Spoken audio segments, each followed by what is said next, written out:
So Hitachi is a large conglomerate, and it's many things to many people because it's 800 companies in one, and I represent Hitachi High Tech.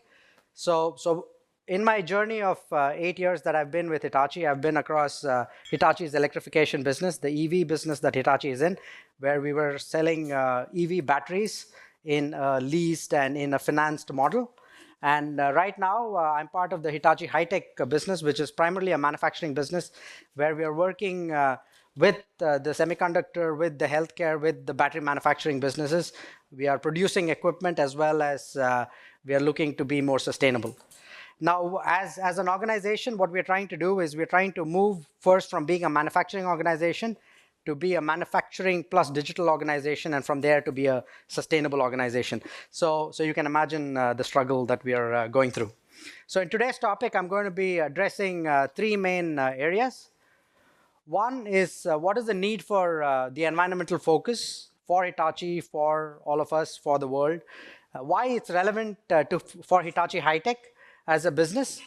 And I'll talk about one topic in particular, because when we talk about sustainability and when we talk about environmental focus, we are putting our legs in a lot of areas. So actually, I should be standing in the middle here because we are also doing some carbon neutrality work. But for today, I will focus primarily on circular economy topics.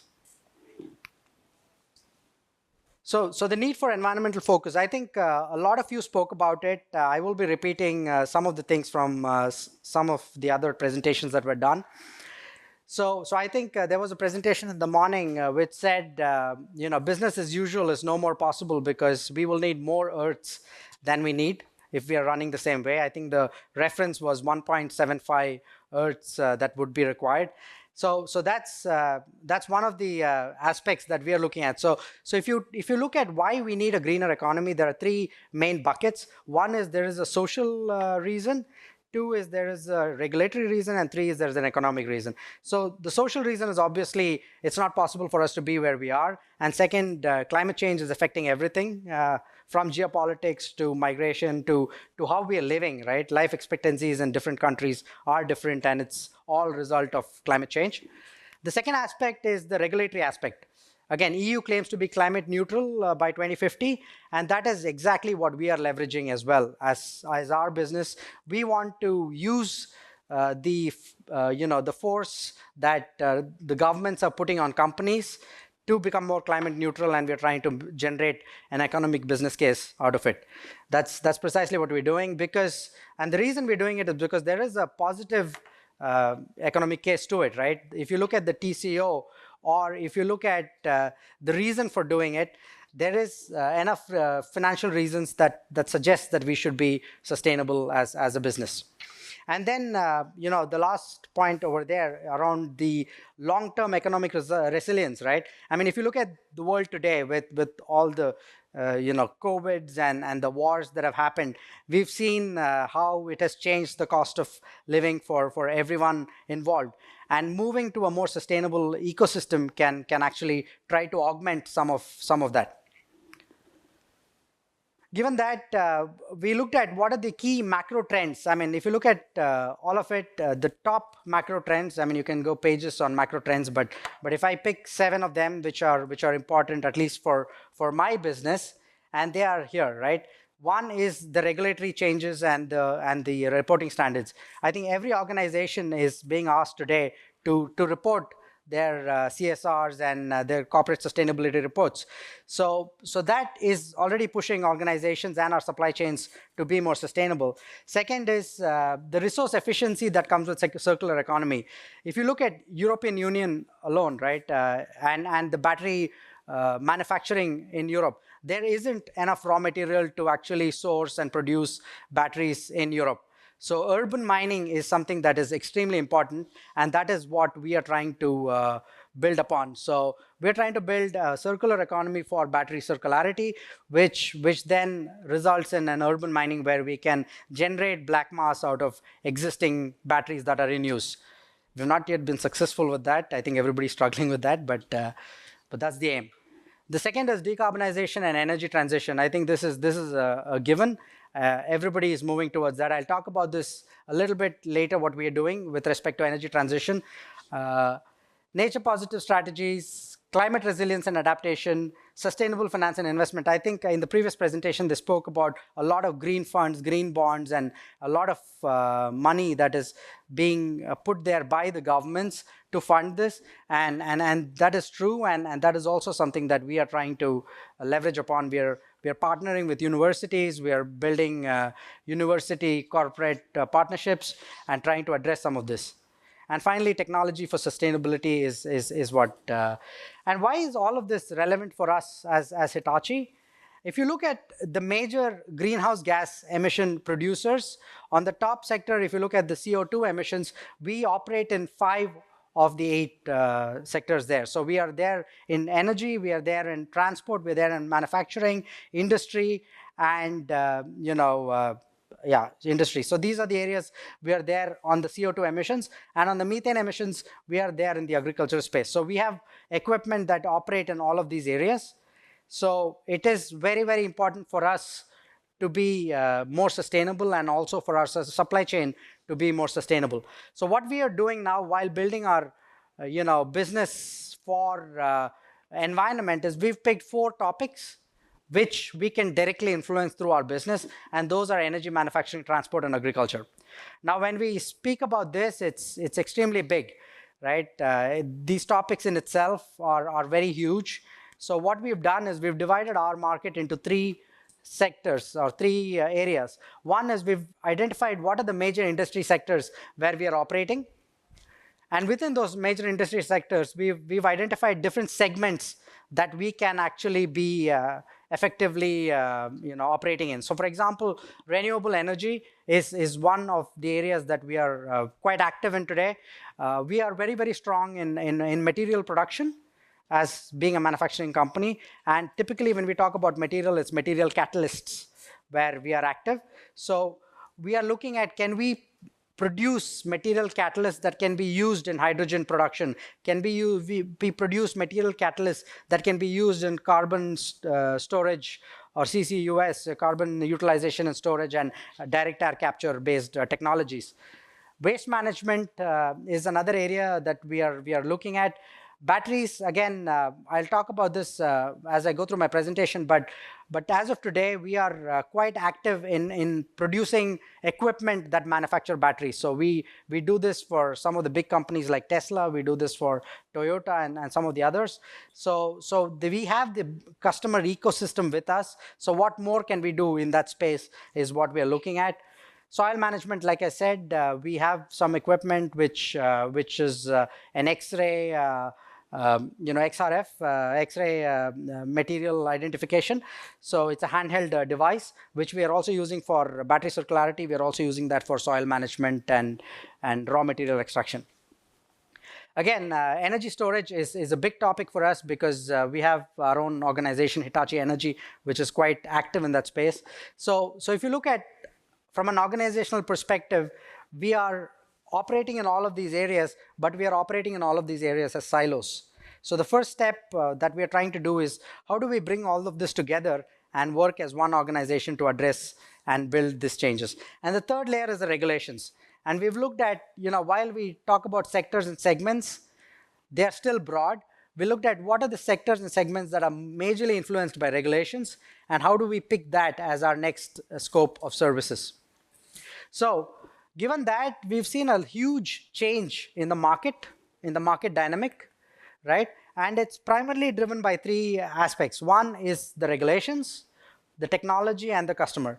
So while the regulatory changes are providing more emphasis on sustainability, on climate commitments, on regulatory frameworks, this has generated a lot of opportunities for us and for other companies, basically to develop solutions around environmental monitoring, around climate change mitigation technologies like carbon capture and usage, or direct air capture, waste management and recycling technologies. While we do this generates a lot of data, and the data then brings in a new opportunity or a new market change, which results in green technology and circular economy models. So we've gone in a stepwise approach to identify what is the market driving towards, and what associated opportunity can be brought together. So marriage of both. And finally, the customer aspect of it. So I think today, if you look at all the organizations, they are not only wanting to be what do you say, net zero, or not only wanting to be zero carbon, but they want their supply chain to be zero carbon as well. So when they want their supply chain to be zero carbon, automatically it emphasizes that we as a supplier to organizations need to be also sustainable. And that is one of the aspects that we are working towards. So given that, what is our ecosystem and what are the key technologies that we are working on? So today, our ecosystem looks something like this. So we are very, very active, if you see, in the battery technology, automotive space. We make our own trains, the Hitachi Rail business. We make our own batteries, and we are also quite active in the EV space. We are also quite active in the industries and the smart factory area, as well as the energy sector. So given that, we've picked two topics that we want to build our environment business on with respect to Hitachi High-Tech, and that is energy, renewable energy, and circular economy. So when we talk about circular economy, to start with, we focused on batteries because that's somewhere where we are already having some product and we are already having some capability. So lithium-ion manufacturing is one of the space that we are talking about. Battery diagnostics and deterioration is another, and battery recycling and circularity is the third. I will talk about, in today's topic, I will talk about how we are doing circular economy for batteries before I go into the others. But on the energy space, the two areas that we are quite active in is hydrogen utilization. Again, we are talking about production and storage, and the CO2 absorption and utilization, which is your CCUS DAC. So these are the areas that we are predominantly looking at from an environment perspective. We are building sustainable material catalysts that can enable these processes. And the business model that we are in is we are more of a technology enabler, where we sell our catalyst material to manufacturing equipment plants, and then they use it to reduce their carbon footprint. So talking about what we do specifically on the battery circularity space. So Hitachi today operates all the way from research and development to recycling. So we have our own equipment. These are the electron microscopes primarily that we produce.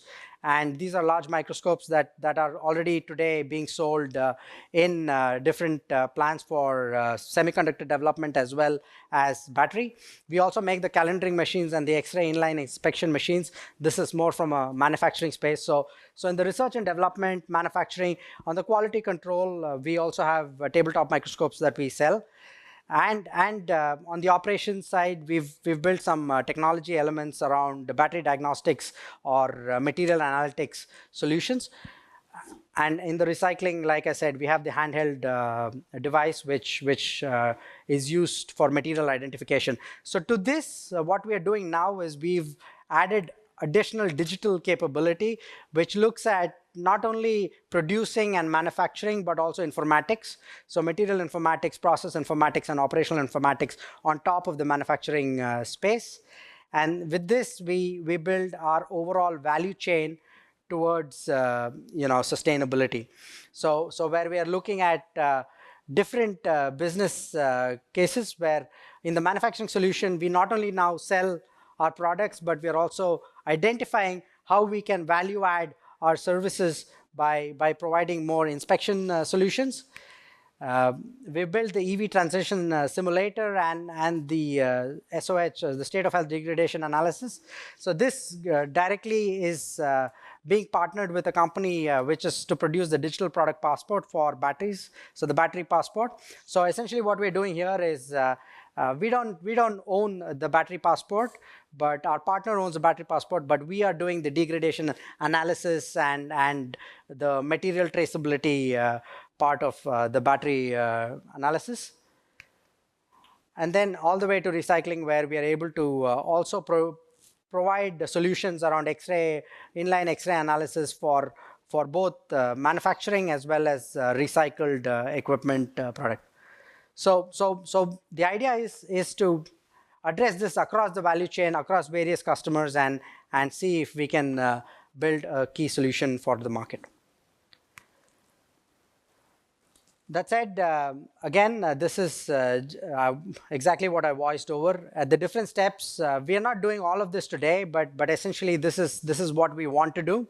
And the way we want to take this to market is we want to embed this into existing solutions that customers are using. So if you look at the raw material extraction process today, where we are trying to, what we are trying to do is we are trying to use our battery passport solution to be actively present in the sustainable raw material sourcing areas.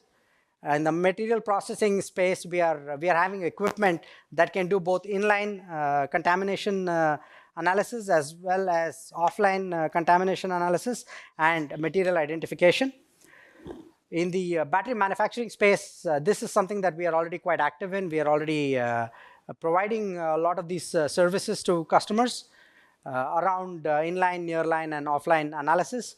And in vehicle use and battery second life is something that we want to be more active in.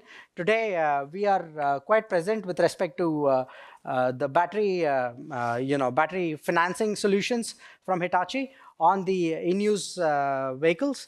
But what we have seen is because we've been financing the batteries, that means we own large part of the EV battery for fleet. So that brings us another opportunity where we can decide whether a large part of these batteries need to go to second life or need to go through the recycling process. And that's also an analysis that we are trying to do, which then results in the last part of what we are trying to achieve, which is the recycling value chain. So essentially what we are trying to achieve over here is work with the large recycling hubs and primarily focus on the top three areas that we spoke about: the material informatics, process informatics, and operational informatics, so as to reduce the overall carbon footprint and analysis. So that's primarily what I wanted to talk about today. I'm happy to have any discussion and answer any questions that you have for this session. Thank you.